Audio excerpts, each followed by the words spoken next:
This is like the most powerful, useful tip on relationships I've ever heard. That's what I will share with you today. Hello, my loves. My name is Magda.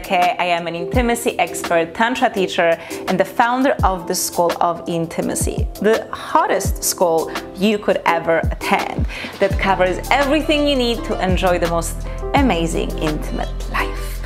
So in this video, I want to share with you a piece of advice that I got a few years ago that I think is really good. I really think it's good. It makes a difference. So a few years ago, I was speaking to a friend, and she has been married for 7 years.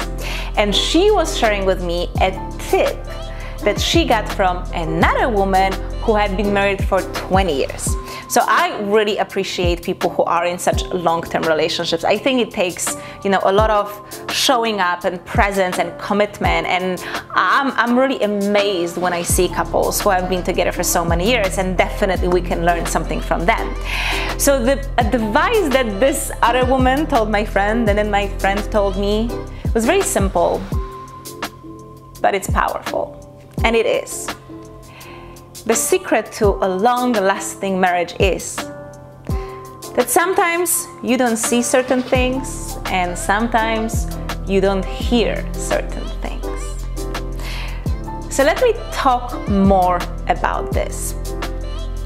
One of the big things I'm learning personally in my life and working with people and just seeing people, like any person around the world, seeing my family back home, my friends from school, that I haven't been really in touch for a while, but something I'm seeing is that people don't change.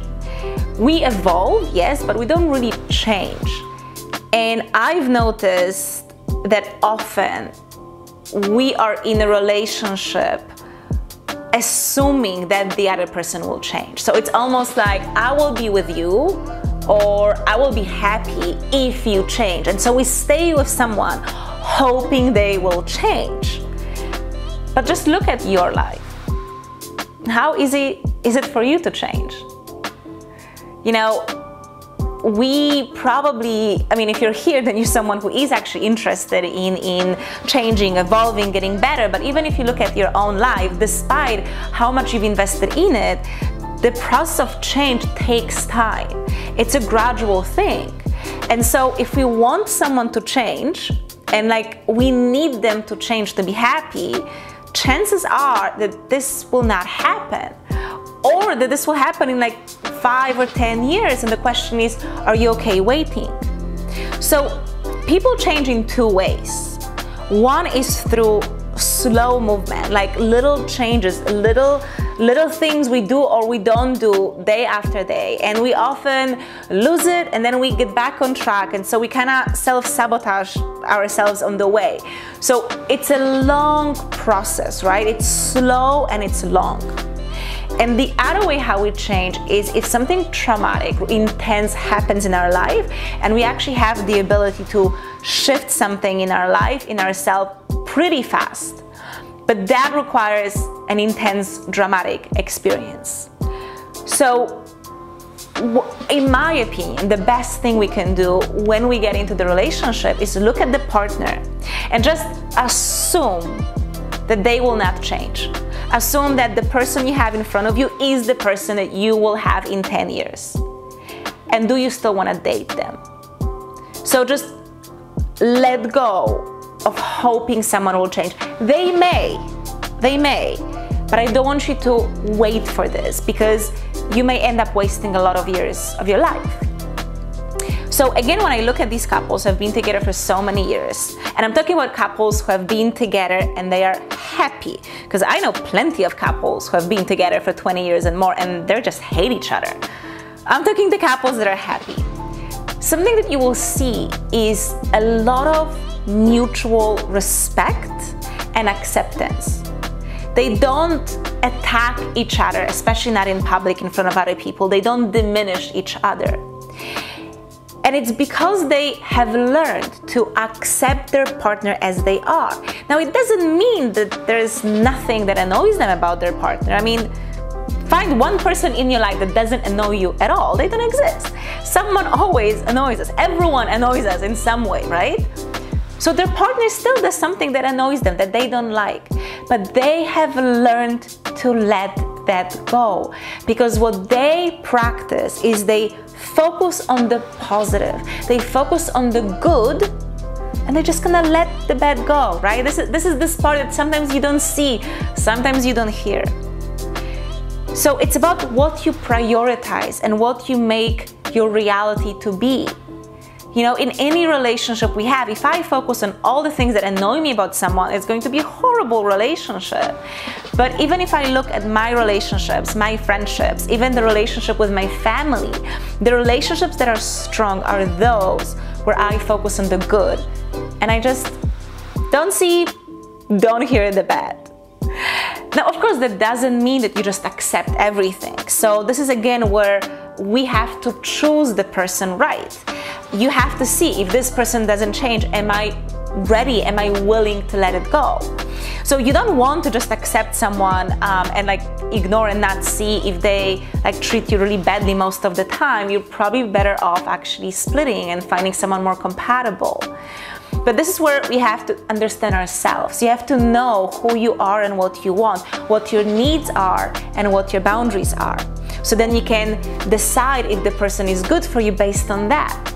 Because if the person keeps crossing your boundaries and doesn't give you the things you need, then if you want to pretend that this doesn't happen, you just won't see the relationship, because most of the relationship is bad. So again, we're talking about small things. You know, people say that you can judge that a couple is happy and then they're set for success by seeing the ratio of the negatives to positives. So they say that for every negative interaction between the partners, there's 5 positive interactions. So that seems to be a bit of like a dynamic or a ratio of these two things. Hey, kitty. You're getting my cat. So recently she really wanted to join those recordings. Do you want to be in the video? Yes? You're getting my kitty. I guess she wanted to add something to this whole conversation. So yes, you do want to make sure that most of your interactions are positive, that your partner respects you, loves you, is caring and considerate, not that he or she is an asshole all the time. So yes, if you look at the relationship and like it's bad 40% of the time, you know, you probably want to look at things. But if it's like 10% or 20%, then you can stay and just learn to let these little things go.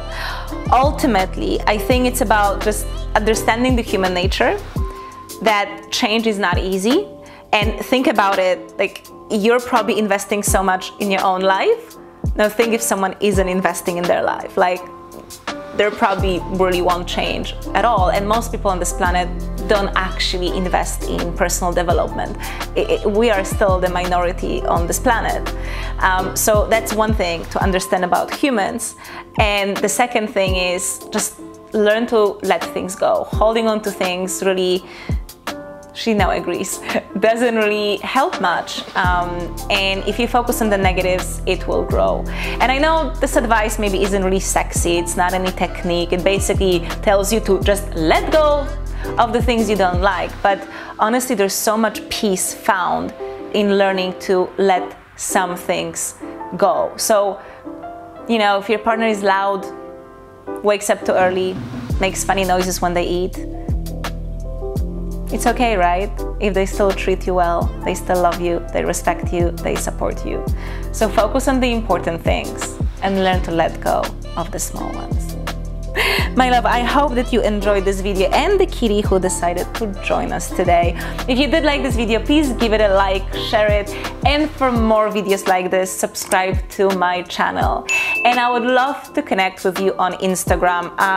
You'll see her in my stories, plus a lot of other tips for how to incorporate these teachings in our daily lives, how to add little practices, how we show up with other people, how we communicate with other people, so we can experience more intimacy, love, and pleasure. Thank you so much for watching, and on behalf of me and my kitty, we send you lots of love today.